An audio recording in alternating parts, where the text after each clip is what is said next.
Olá, muito bom dia. Está no ar o Século News, edição especial. Essa semana terminou o Sínodo dos Bispos no Vaticano e a gente te mostra os principais pontos que vão ser analisados pelo Papa Francisco.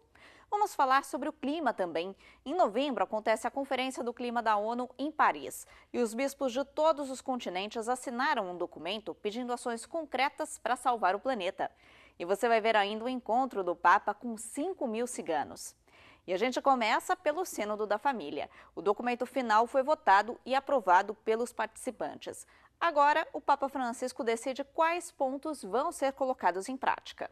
Sábado à tarde foi a última vez que o Sínodo se reuniu aqui, nessa sala.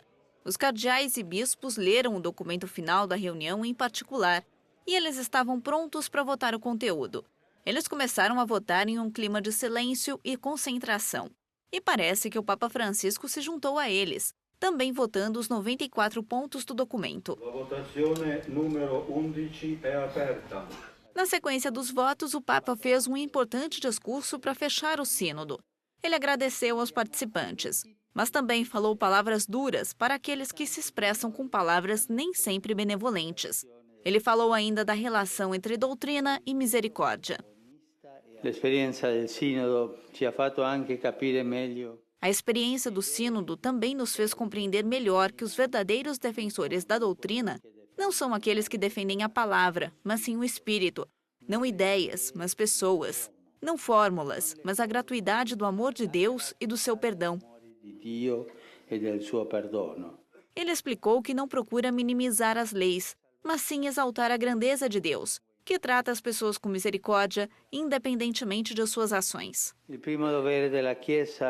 primeiro dever da Igreja não é distribuir condenações, mas proclamar a misericórdia de Deus, o chamado para a conversão e conduzir todos os seres humanos para a salvação do Senhor.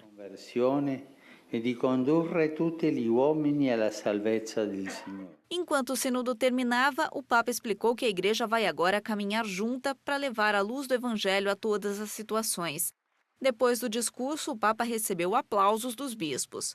Eles então deixaram o salão um por um. Quando o Papa Francisco partiu, ele rapidamente cumprimentou a imprensa antes de ir direto para a Casa Santa Marta. O Sínodo sobre a Família terminou oficialmente e, junto com ele, um documento com 94 pontos que reflete as discussões realizadas durante as 3 semanas. Para a maior parte, houve um consenso entre a maioria dos bispos. Talvez alguns de vocês poderiam dizer, bem, 3 desses parágrafos ou 4 não receberam um número muito grande. Essa seria uma maneira de olhar para ele. Outra seria no contexto de que o Papa Francisco está fazendo para a Igreja. Uma imagem que o Papa tem usado desde o início do seu pontificado é que a Igreja é um hospital de campo. É uma expressão muito bonita, e isso significa que a Igreja tem de estar lá, em todas as áreas onde há grande dificuldade. Um dos pontos em que há desacordo é a questão dos católicos divorciados e casados novamente. Aqueles que votaram contra essa possibilidade afirmam que uma chamada falsa caridade poderia diluir a indissolubilidade do matrimônio. O sínodo descreve os divorciados como irmãos e irmãs. Ele pede para os bispos olharem para formas de exclusão atualmente praticadas na liturgia, nas pastorais, na educação e na instituição como um todo, que podem ser superadas. Um exemplo disso poderia ser a questão de como algumas dioceses não permitem divorciados de serem padrinhos, professores de catequese ou representantes de dioceses. O documento final pede para que essas situações sejam revistas em conformidade com as diretrizes estabelecidas pelo Papa João Paulo II, que marca a distinção daqueles que abandonaram o seu cônjuge e aqueles que foram abandonados, por exemplo. As reflexões sinodais também pedem para que os sacerdotes ajudem os fiéis na formação de sua consciência e de reconhecer a situação diante de Deus. E ele acrescenta, a conversa com o sacerdote no foro interno contribui para a formação do uso fiel a seu correto julgamento sobre o que poderia tornar-se um obstáculo em viver a vida da Igreja na íntegra.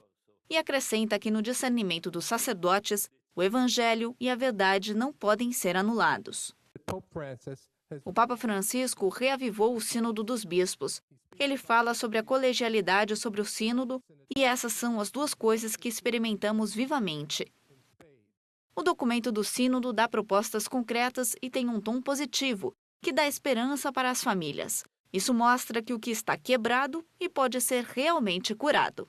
Era pouco mais de 6 horas quando as portas da Sala São Paulo VI do Vaticano se abriram marcando o fim do sínodo sobre a família. Depois de bispos e cardeais votarem os 94 pontos incluídos no documento final. Houve também algum tempo para socializar. Pouco depois, o Papa Francisco saiu da sala do sínodo, com o documento final na mão, e foi para sua residência em Santa Marta.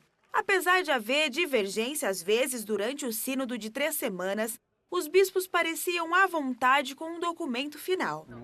Muito feliz. Ele foi aprovado pela maioria por um consenso do sínodo. Isto é o que o documento reflete. Diferentes pontos de vista foram compartilhados durante as discussões. De certa forma, nós experimentamos o Pentecostes aqui. Nós realizamos um sínodo aqui no Hall do Vaticano, sob portas fechadas, assim como fizeram os apóstolos em Jerusalém.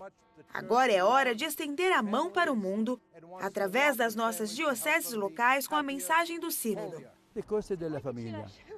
É um documento que deve revelar às famílias e para o mundo o quanto a Igreja ama as famílias e quer andar com as famílias para ajudá-los a serem mais felizes e mais santas. É lindo. Ele se tornou público para que todos tenham a chance de vê-lo. Apenas 10 minutos após o sínodo terminar, o documento final foi de fato tornado público poucas horas depois de o próprio Papa recebê-lo. O Papa Francisco falou sobre fidelidade na audiência geral dessa semana. E muitos bispos que participaram do Sínodo da Família aproveitaram um dia de folga para assistir à catequese do Papa. Na audiência geral semanal, o Papa Francisco refletiu sobre fidelidade entre marido e mulher. Ele disse que é um dos pilares que constroem uma vida familiar saudável, mas é um fator que está sendo ameaçado por um conceito de liberdade que evita compromissos de longo prazo. Atualmente, alguns fatores, como a busca a todo custo da satisfação pessoal ou a exaltação inegociável da liberdade, têm enfraquecido essa promessa. A fidelidade desonrada por meio de promessas quebradas ou quando os cônjuges tomam a palavra com clemência. Cumprimento das promessas ou sendo muito indulgentes com a inobservância da palavra dada. Ser fiel ao cônjuge, acrescentou o Papa, dá vida à beleza e humaniza o casamento. É algo que afeta não apenas a vida familiar, mas a sociedade como um todo. Essa comporta l'impenno di acolhere. A fidelidade também inclui cuidar e educar os filhos. Significa cuidar do idoso em nossas famílias. Significa proteger e ajudar os membros mais frágeis da nossa família, ajudando uns aos outros, reforçando nossos pontos fortes e aceitando nossas fraquezas. Aiutarsi a vicenda per realizzare le proprie qualità ed accertare i propri limiti. E acrescentou dizendo que todos os dias, milhões de famílias constroem suas vidas sobre esta fidelidade, embora muitas vezes ela seja ignorada pela sociedade. É necessário restituir. Para restaurar a honra social, é necessário reintegrar a honra que vem com a fidelidade, sabendo que os homens e as mulheres se comprometem com a promessa de que depende da graça e da misericórdia de Deus. O vínculo que vem do amor ou da amizade é lindo e nunca destrói a liberdade. O a amistad é bello e nunca destrui a liberdade. Para muitos bispos que participaram do sínodo, esse dia foi um dia de folga. Muitos deles participaram da audiência geral do Papa. Antes de concluir, o Papa pediu a todos os cristãos que façam sua oração para que o Sínodo da Família possa cumprir sua missão. Você vai conhecer agora a história de Angélica, que retornou ao Vaticano com a sua banda 22 anos depois de ter sido abençoada pelo Papa João Paulo II. Vamos voltar no tempo, para o ano de 1993. Pietro Giannone e sua banda realizaram um sonho tocando no Vaticano. Um dos membros estava bem acompanhado com sua filha Angélica, de apenas 2 anos de idade. O Papa João Paulo II pegou a menina no colo e a abençoou. carinhosamente. 22 anos mais tarde, ela revive este momento. Eu não me lembro de muita coisa. Lembro quando vejo fotos. Mas há uma sensação indescritível, porque isso não é algo que acontece muitas vezes. Especialmente agora que ele é um santo. Meu pai era o maestro da banda. Eles vieram acompanhar um grupo da paróquia para a primeira comunhão. Eles tocaram para uma audiência no Vaticano. Foi quando o Papa João Paulo II me segurou. Para meus pais foi muito emocionante. Ele me segurou em seus braços e me beijou. Agora a banda de Angélica voltou ao Vaticano. A fase é a mesma, mas um dos protagonistas mudou. Já não é o Papa João Paulo II, mas Papa Francisco. Outras coisas não mudaram. Eles se apresentaram para o pontífice com vários músicos e em boa companhia. Nós nos juntamos a outra banda, mesmo não nos conhecendo.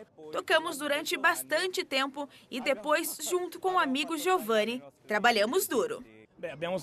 Tocamos o hino papal para agradecer o acolhimento. Também interpretamos o hino do nosso padroeiro São Roque. Foi um belo momento, indescritível. Eu faria isso de novo amanhã e depois de amanhã. As gerações mais novas não querem esperar 22 anos para voltar a este lugar, mas estão felizes e orgulhosos de terem realizado este sonho. Estas duas bandas de crianças italianas locais encheu a Praça de São Pedro e os arredores com felicidade durante uma manhã cinzenta de outono. A seguir, um apelo dos bispos por um acordo para salvar o planeta.